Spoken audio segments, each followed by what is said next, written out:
కోరికలు తీర్చేటి కోడె మొక్కుల స్వామి ధర్మకుండంలోన స్నానాలు చేద్దాం, రాజన్న దేవుడికి ప్రణమిల్లి వద్దాం. వేద వేదాంగాలు చెవులార విందాం. వాగర్ధావివ సంపృక్తౌ వాగర్త ప్రతిపత్తయే జగతపితరౌ వందే పార్వతీ పరమేశ్వరౌ. శాంతాకారం భుజగశయనం పద్మనాభం సురేశం విశ్వాధారం గగనసదృశం మేఘవర్ణం శుభాంగం లక్ష్మీకాంతం కమలనయనం యోగిధ్యానగమ్యం వందే విష్ణుం భోవైహరం సర్వలోకైకనాథం. సాధారణంగా ఈరోజు ఏకాదశి పర్వకాలము, ఈరోజు శయన ఏకాదశి అని నిర్వహిస్తారు. ఆషాఢ శుద్ధ ఏకాదశి పర్వకాలం నందు బ్రహ్మకు అంటే నారాయణమూర్తికి నిద్రా సమయం చాతుర్మాస్యాలుగా పిలువబడేటువంటి యొక్క 4 నెలల పాటుగా చాతుర్మాస్య దీక్షలు ఈరోజు ప్రారంభమవుతాయి. అంతేకాకుండా నారాయణమూర్తి ఈరోజు నిద్రించడానికి ఉన్నటువంటి 6 నెలలు పరమేశ్వరుడికి నారాయణమూర్తికి ఆ మానవు యొక్క 6 నెలల కాలము పగలుగాను మరియు 6 నెలల కాలము రాత్రిగాను నిద్రించే సమయంగాను పిలుస్తారు.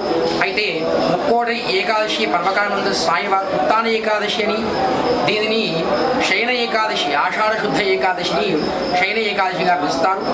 అటువంటి ఈ యొక్క పర్వకాలం ముందు శ్రీ రాజరాజేశ్వర స్వామి వేములవాడ శ్రీ రాజరాజేశ్వర స్వామి క్షేత్రం లోపల 11 మంది బ్రాహ్మణుల చేత మహాన్యాసపూర్వ ఏకాదశి రుద్రాభిషేకము మరియు ప్రదోష కాలమందు సంధ్యవేళయందు స్వామివారికి రుక్మిణీ సహిత విఠలేశ్వర స్వామివారికి పంచోపనిషత్ ద్వారా అభిషేక పూజ మరియు విశేష పూజలు మరియు అవధారాలతో పాటుగా ఈరోజు సాయంకాలం నిర్వహించబడుతుంది.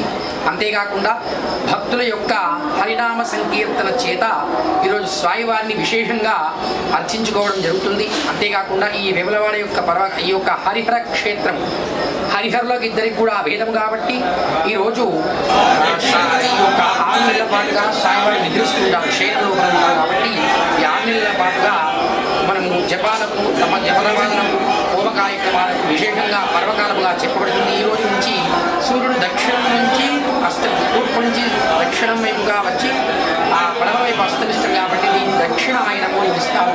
ఉత్తరాయణము యొక్క 6 నెలల కాలం తర్వాత ఈరోజు కర్కాటక మనకి సూర్యుడు ప్రవేశిస్తుండగా దీన్ని ఆ దక్షిణాయన పర్వకాలం ప్రారంభమవుతుంది ఈ రోజు నుంచి.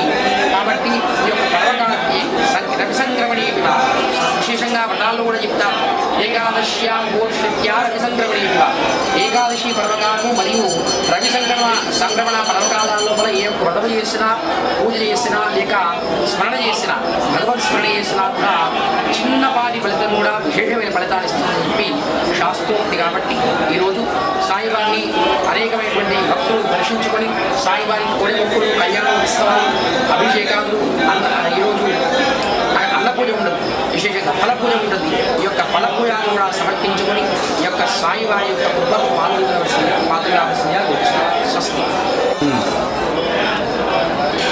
వాగర్ధావివ సంపృక్తౌ వాగర్త ప్రతిపత్తయే జగతపితరౌ వందే పార్వతీ పరమేశ్వరౌ. శాంతాకారం భుజగశయనం పద్మనాభం సురేశం విశ్వాధారం గగనసదృశం మేఘవర్ణం శుభాంగం లక్ష్మీకాంతం కమలనయనం యోగిధ్యానగమ్యం వందే విష్ణుం భోవైహరం సర్వలోకైకనాథం.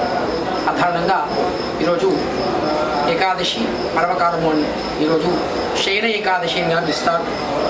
ఆషాఢ శుద్ధ ఏకాదశి పర్వకాలం నందు బ్రహ్మకు అంటే నారాయణమూర్తికి నిద్రా సమయం చాతుర్మాస్యాలుగా పిలువబడేటువంటి యొక్క 4 నెలల పాటుగా చాతుర్మాస్య దీక్షలు ఈరోజు ప్రారంభమవుతాయి. అంతేకాకుండా నారాయణమూర్తి ఈరోజు నిద్రించడానికి ఉన్నటువంటి 6 నెలలు పరమేశ్వరుడికి నారాయణమూర్తికి ఆ మానవు యొక్క 6 నెలల కాలము పగలుగాను మరియు 6 నెలల కాలము రాత్రిగాను నిద్రించే సమయంగాను పిలుస్తారు. అయితే ముక్కోటి ఏకాదశి పర్వకాలం నందు స్వామివారు ఉత్తాన ఏకాదశి అని, దీనిని శయన ఏకాదశి ఆషాఢ శుద్ధ ఏకాదశిని శయన ఏకాదశిగా పిలుస్తారు. అటువంటి ఈ యొక్క పర్వకాలం ముందు శ్రీ రాజరాజేశ్వర స్వామి వేములవాడ శ్రీ రాజరాజేశ్వర స్వామి క్షేత్రం లోపల 11 మంది బ్రాహ్మణుల చేత మహాన్యాసపూర్వ ఏకాదశి రుద్రాభిషేకము మరియు ప్రదోష కాలమందు సంధ్యవేళయందు స్వామివారికి రుక్మిణీ సహిత విఠలేశ్వర స్వామివారికి పంచోపనిషత్ ద్వారా అభిషేక పూజ మరియు విశేష పూజలు మరియు అవధారాలతో పాటుగా ఈరోజు సాయంకాలం నిర్వహించబడుతుంది.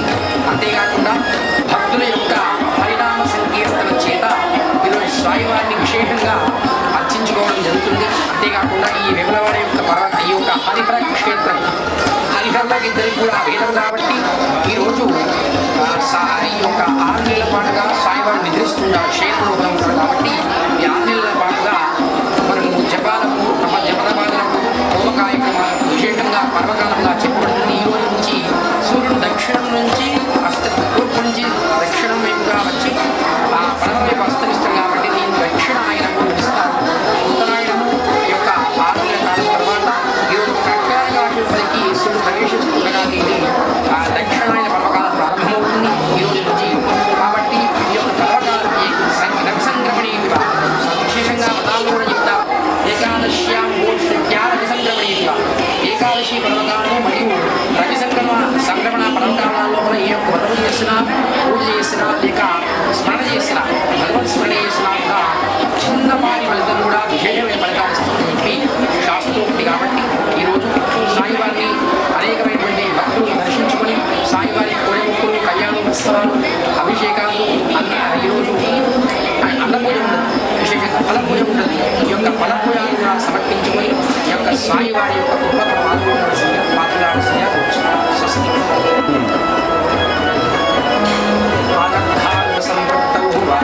ప్రతిపత్తయే జగదపితరౌ వందే పార్వతీ పరమేశ్వరౌ శాంతాకారం భుజగశయనం పద్మనాభం సురేశం విశ్వాధారం గగనసదృశం మేఘమృతం శుభాంగం లక్ష్మీకాంతం కమలైనం యోజనం వందే విష్ణుం భోవయహరం సర్వోదైకనాథం. అథర్వంగా ఈరోజు ఏకాదశి పర్వకాలంలో ఈరోజు శయన ఏకాదశి నిర్వహిస్తారు. ఆషాఢ శుద్ధ ఏకాదశి పర్వకాలం నందు బ్రహ్మం అంటే నారాయణమూర్తికి నిద్రా సమయం చాతుర్మాస్యాలుగా పిలువబడేటువంటి యొక్క 4 నెలల పాటుగా చాతుర్మాస దీక్షలు ఈరోజు ప్రారంభమవుతాయి. అంతేకాకుండా నారాయణమూర్తి రోజు నిద్రించడానికి ఉన్నటువంటి 6 నెలలుగా పరమేశ్వరుడికి నారాయణమూర్తికి ఆ మానవ యొక్క 6 నెలల కాలము పగలుగాను మరియు 6 నెలల కాలము రాత్రిగాను నిద్రించే సమయంగా పిలుస్తారు. అయితే ముక్కోటి ఏకాదశి పర్వకాలంలో సాయంత్రం ఉత్తాన ఏకాదశి అని దీనిని శయన ఏకాదశి, ఆషాఢ శుద్ధ ఏకాదశిని శయన ఏకాదశిగా పిలుస్తారు.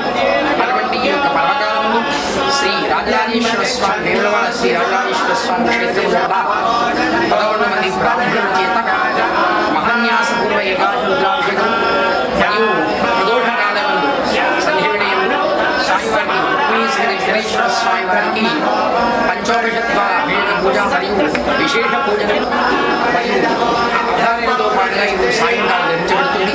అంతేకాకుండా భక్తుల యొక్క పరిణామ సంకీర్తన చేత ఈరోజు స్వామివారిని విశేషంగా అర్చించుకోవడం జరుగుతుంది. అంతేకాకుండా ఈ వేములవాడ యొక్క ఈ యొక్క హరిహర క్షేత్రం హరిహరులకు ఇద్దరికి కూడా భేదం కాబట్టి ఈరోజు ఈ యొక్క 6 నెలల పాటుగా స్వామివారు నిద్రిస్తుంటారు, క్షేత్రంలో ఉంటారు. కాబట్టి ఈ 6 నెలల పాటుగా మనము జపాలకు జపదపాలకు హోమ కార్యక్రమాలకు విశేషంగా పర్వకాలంగా చెప్పబడుతుంది.